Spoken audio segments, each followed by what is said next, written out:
Welcome back to another episode of the Casey Campbell podcast. Casey Campbell with you, of course. Please be joined by the one, the only, Mr. Charlie Krall of the Art of ARCA. And it's yes, the ARCA preview show, but whatever.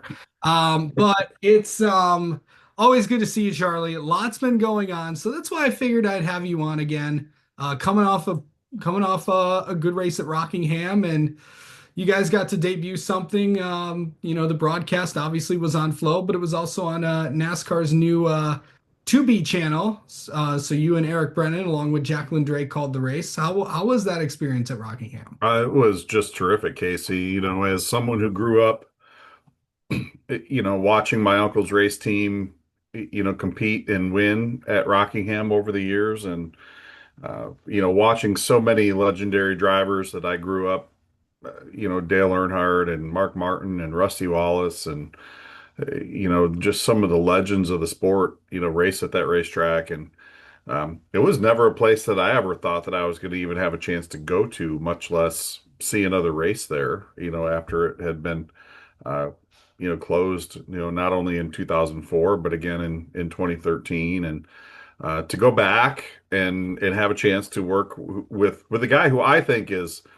probably the best short track racing broadcaster in the country right now, and Eric Brennan.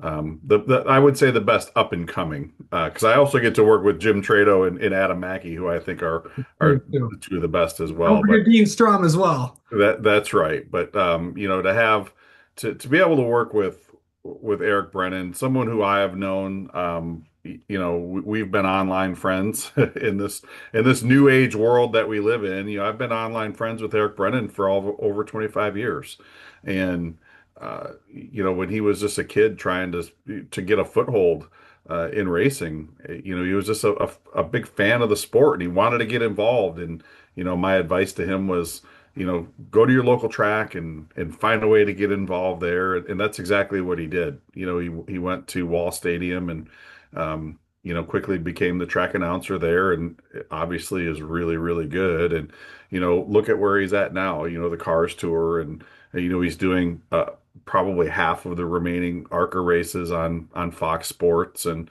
um, it was just it was an absolute treat to be able to work with him. Yeah. Just a great guy. We had a blast calling that race. Jacqueline does a wonderful job down on pit road and in victory lane for the post race stuff. And it wasn't the greatest race ever run. Brent Cruz kind of stunk it up a little bit there, but to see that young man at just 17 years of age, um, just dominate at one of the toughest racetracks on the schedule. He just like Eric Brennan does. Brent Cruz has a big future ahead of him, and to be able to be a part of that, the ARCA's return to Rockingham, Brent winning. That's his fourth career win, Casey, in the ARCA platform. Every one of those wins has been on a mile racetrack. Two on dirt at Springfield and DuQuoin. He won at Phoenix earlier in the year, and now here at Rockingham. So he's like the mile track master. And it was a really fun race. I'm glad we didn't have the big massive wrecks that tear up a bunch of race cars. We did have some cars that were tore up in practice. London McKenzie had a hard crash right at the end of practice on Saturday morning, and Spencer Gallagher had a crash for the SPS team on Friday. And boy, those guys have just had a rough go of it to start the season. But that we didn't have a real big massive wreck in the race, which was good. A lot of good side by side racing throughout the pack. It was a very entertaining race. Great crowd. Um, and then to see what the crowd was like, for the truck race and the Xfinity race, it was just a great weekend. I had the really the honor and the pleasure of being the PA announcer the rest of the weekend. Just an absolute dream come true. And our friends at Track Enterprises, folks that we do a lot of business with throughout the course of the year. There's a lot of times we'll go to uh, Springfield, and weather will be an issue early in the morning, and it's going to keep everybody home, and we might get 1,500 people in the grandstands. And you know, for every one of those races where we've had weather issues and thin crowds, and this was an absolute home run. Those guys totally deserve it. I'm just thrilled beyond belief that they were able to pull this off and bring this racetrack back, and um, looking forward to 2026. Hope that event comes back, and hope somehow the ARCA Menards platform is able to be a part of it. Yeah, and I can attest to a lot of things you said there. Obviously, with Eric, I know that's fun. I've worked with Eric on a few projects myself, and yeah, I can attest to that. So that's gonna it's always fun to see him and Brent Cruz as well. He's gonna be winning a lot, so that'll be He good. will be. Yeah, he Look, will look, be. look, you talk about winning a lot. A team that has done a lot of winning in their history is Venerini Motorsports, and they had Yeah. a massive announcement this weekend. Why don't you tell everybody what they're, in case you forgot, why don't you tell everybody what's going on over there? Well, I don't think anybody's forgotten that announcement, but having them announce that the team has been sold effective the end of the year. First and foremost, what a great run they've had, Yeah. over 40 years. And I know it hasn't always been, consecutive. There were years where they might have run a race or two, or maybe didn't race at all. But, for the longevity that they have been around, I was sitting in the grandstands at Flat Rock Speedway when I was a kid with my grandparents when ARCA would come to town, and I remember my grandmother telling me about the all-female pit crew, and the Ultra Blue crew, and I was there the night Bill won his first race. Sitting on the porch of the old press box there at Flat Rock Speedway. So, I have a lot of shared history with them.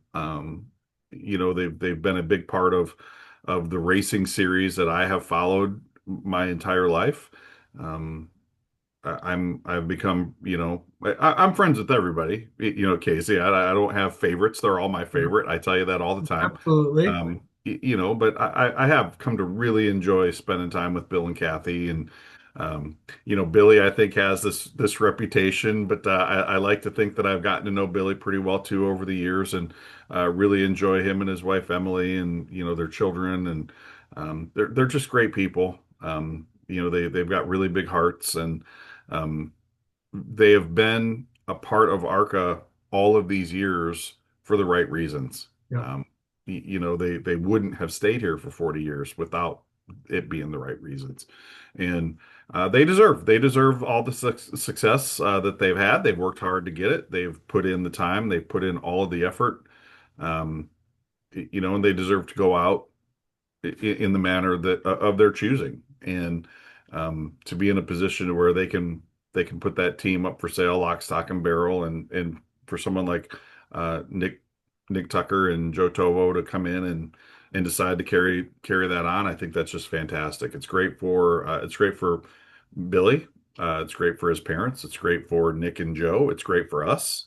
That pipeline of development drivers for Toyota is going to continue right on through like it has, and um, it's going to be different being at the racetrack and seeing Billy in like an employee role rather than an employer. But things change all the time, and it'll be interesting to see. And they certainly do, as I said, deserve all the success they've had over the years. And maybe this opens the door for some other teams to maybe step up and perhaps fill that void. And I look forward to seeing who that's going to be going forward.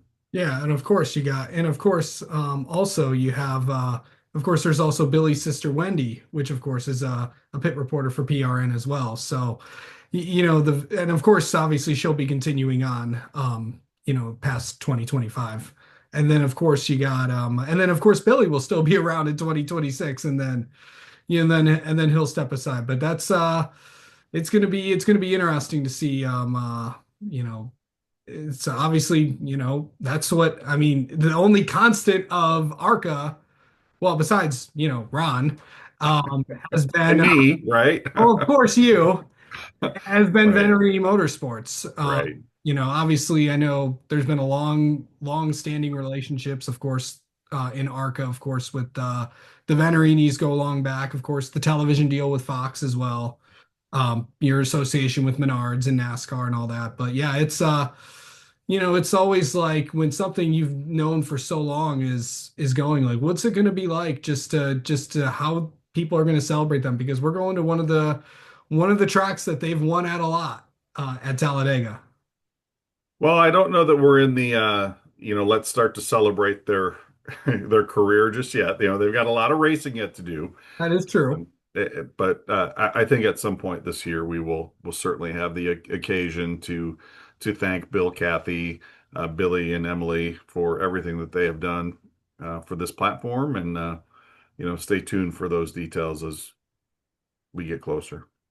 Yeah. As a handy dandy email just popped into my inbox. So, well, let's talk about the Talladega race this weekend. There is a lot of cars What do you know? Yeah. entered for this upcoming weekend. How about this? The highest number of cars entered at Talladega since 2013. That's pretty good. Yeah, not bad for a dying platform, huh? I don't know who I said, shouldn't engage with the trolls, Casey, but yeah, I you should do. not do that. You I you've do. you've done that plenty on this I channel. do. I So shouldn't engage with the trolls, but I do. that's all right. But yeah, anyway, a big accomplishment, by to get a lot of cars to come out. I know there's a lot of big names that are in the field, especially you look at of course the biggest one obviously with Garrett Mitchell, or I should say Cletus McFarland. I know You you can I say know Cletus. I have to say Garrett Mitchell. You can say Cletus. Yes. I know that ARCA has had a lot of big names as of recently come into the series and race. Obviously, Frankie Muniz a few years ago. Um, what is it like to have somebody, obviously IndyCar drivers with Castro Neves and Marco Andretti, but what's it like to have somebody like like like him to come into the series and carry such a huge following? Well, it's very interesting. For a lot of different reasons, he's got a very interesting, group of people that he brings with him, and he himself is a pretty interesting guy.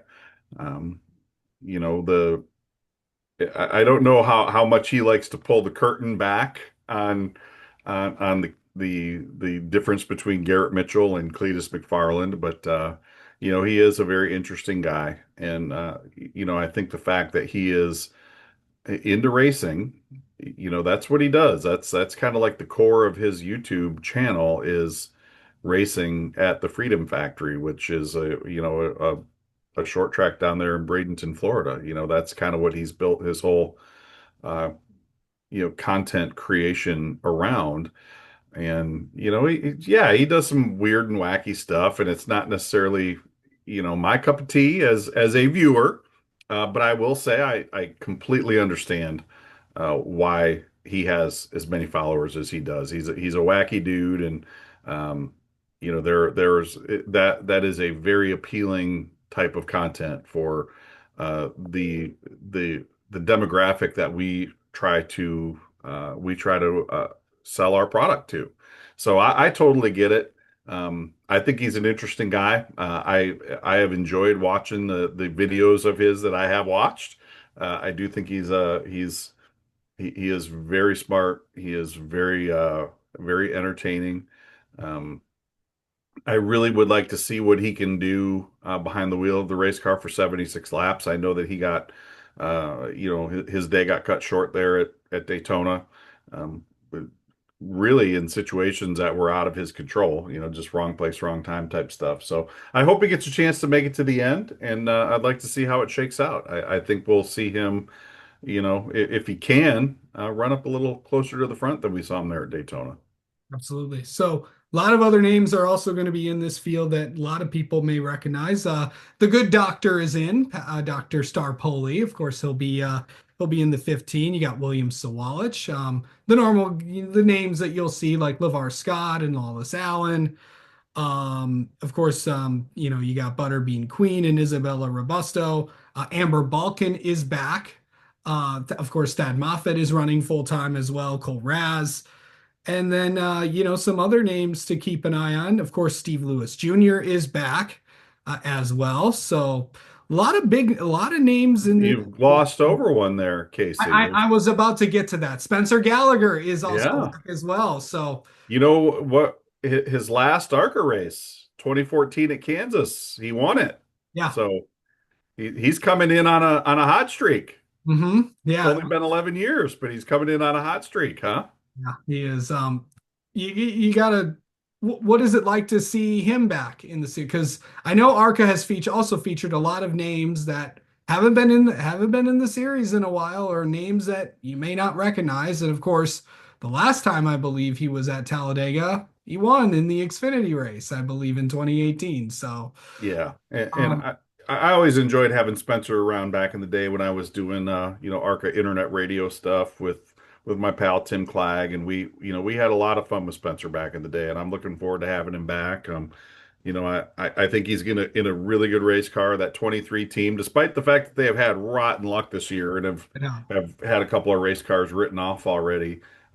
Joe Ferreira and that group build really good race cars, really fast race cars, and I look forward to seeing what Spencer's got here. Like you said, he's got a win there in the Xfinity Series, and yeah, I think that's going to be a car and a team that you're going to have to reckon with if you're going to go to Victory Lane on Saturday.